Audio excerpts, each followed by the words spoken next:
Good morning all of you. कैसे हैं आप लोग? आई होप आप लोग सब अच्छे होंगे, घर में सेफ होंगे, घर में होंगे।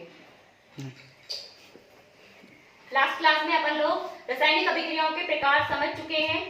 संयोजन अभिक्रिया अपन पढ़ चुके हैं। दो अभिकारकों को मिलकर एक उत्पाद बनता है, वो आपकी होती है संयोजन अभिक्रिया। आज अपन स्टार्ट करेंगे वियोजन अभिक्रिया। वियोजन अभिक्रिया को अपघटन अभिक्रिया भी कहा जाता है। वे रासायनिक अभिक्रियाएं जिनमें अभिकारक टूटकर दो या दो से अधिक छोटे उत्पादों में विखंडित हो जाता है, अपघटन या वियोजन अभिक्रियाएं कहते हैं। ऐसी रासायनिक अभिक्रियाएं जिसमें अभिकारक टूटकर छोटे छोटे उत्पादों में विभक्त हो जाए, उसे अपन अपघटन या वियोजन अभिक्रियाएं कहते हैं। एग्जाम्पल के लिए जैसे मेरे पास ए पदार्थ है एक, ये विखंडित होगा, ऊष्मा की प्रेजेंस में भी हो सकता है, विद्युत वियोजन में भी हो सकता है और प्रकाश की प्रेजेंस में भी हो सकता है। विखंडित होकर ये उत्पाद बनाएगा बी और सी, ये आपकी कहलाएगी वियोजन अभिक्रिया। एग्जाम्पल 2 FeSO4 ऊष्मा से Fe2O3 plus SO2 plus SO3। यहाँ पे H सॉलिड के लिए, ये भी आपका सॉलिड है, SO2 गैस स्टेट में रहेगा और SO3 भी गैस स्टेट में रहेगा। CaCO3 ये अपन संयोजन अभिक्रिया में भी पढ़ चुके हैं। जब हमने CaO प्लस CO2 को मिलाया था तो हमारे पास उत्पाद बन के आ रहा था CaCO3, लेकिन यहाँ पे ठीक उसका उल्टा है। CaCO3 हमारे पास अभिकारक है और ये अभिकारक दो उत्पादों में विभक्त हो जाएगा, CaO प्लस CO2। आपका वियोजन अभिक्रिया तीन प्रकार का होता है, ऊष्मीय वियोजन, विद्युत वियोजन और प्रकाशीय वियोजन। ऊष्मीय वियोजन वह वियोजन होता है ऊष्मा के प्रेजेंस में होता है। कोई भी पदार्थ को हम ऊष्मा के द्वारा अगर तोड़ रहे हैं तो वो आपका होता है ऊष्मीय वियोजन। जैसे PbNO3 का होल ट्वाइस ऊष्मा की प्रेजेंस में PbO plus NO2 plus O2 में विभक्त हो जाएगा आपका, ये कहलाता है आपका ऊष्मीय वियोजन। इस पर एक क्वेश्चन आता है आपका एग्जाम में, लेड नाइट्रेट को जब ऊष्मा दी जाती है तब क्या होता है? लेड नाइट्रेट, PbNO3 को अपन लेड नाइट्रेट कहते हैं। जब लेड नाइट्रेट को अपन ऊष्मा दे रहे हैं तो क्या हो रहा है? आपको अगर ये क्वेश्चन आए तो आपको ये पूरी रिएक्शन आपको एज इट इज लिख देनी है। PbNO3 का होल ट्वाइस ऊष्मा PbO plus NO2 plus O2।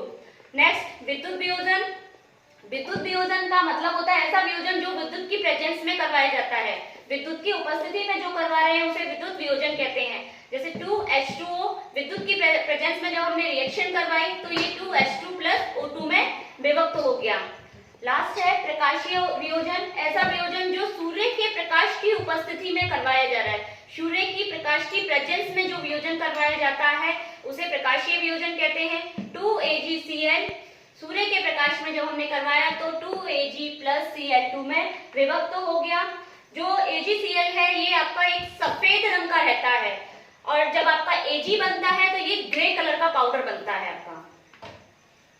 इस पर क्वेश्चन आता है आपका एक सफेद रंग का पदार्थ जिसको सूर्य के प्रकाश में रखने पर रंग ग्रे हो जाता है, उस पदार्थ का नाम बताइए। तो आपका आंसर रहेगा AgCl। एक ऐसे सफेद रंग का पदार्थ जिसको सूर्य के प्रकाश में रखने पर रंग ग्रे कलर का हो जाता है, उस पदार्थ का नाम क्या है? Silver chloride. क्या है? AgCl। यही AgCl आपका ब्लैक एंड व्हाइट फोटोग्राफी में भी प्रयोग किया जाता है, यूज किया जाता है। ये भी आपका एक क्वेश्चन आता है एग्जाम में, ब्लैक एंड व्हाइट फोटोग्राफी में किसका उपयोग किया जाता है? तो यहाँ पे भी आपको लिखना है AgCl।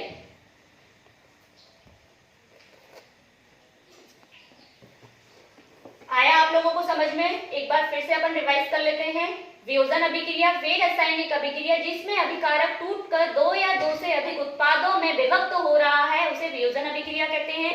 वियोजन अभिक्रिया को ही अपन अपघटन अभिक्रिया कहते हैं। जैसे कि A पदार्थ है, A पदार्थ विभक्त होकर B और C में टूट रहा है।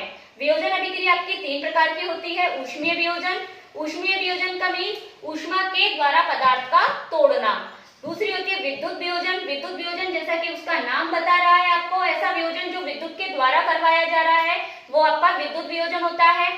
थर्ड होता है आपका प्रकाशीय वियोजन। ऐसा वियोजन जो सूर्य के प्रकाश की उपस्थिति में करवाया जाए उसे प्रकाशीय वियोजन कहते हैं। Good luck.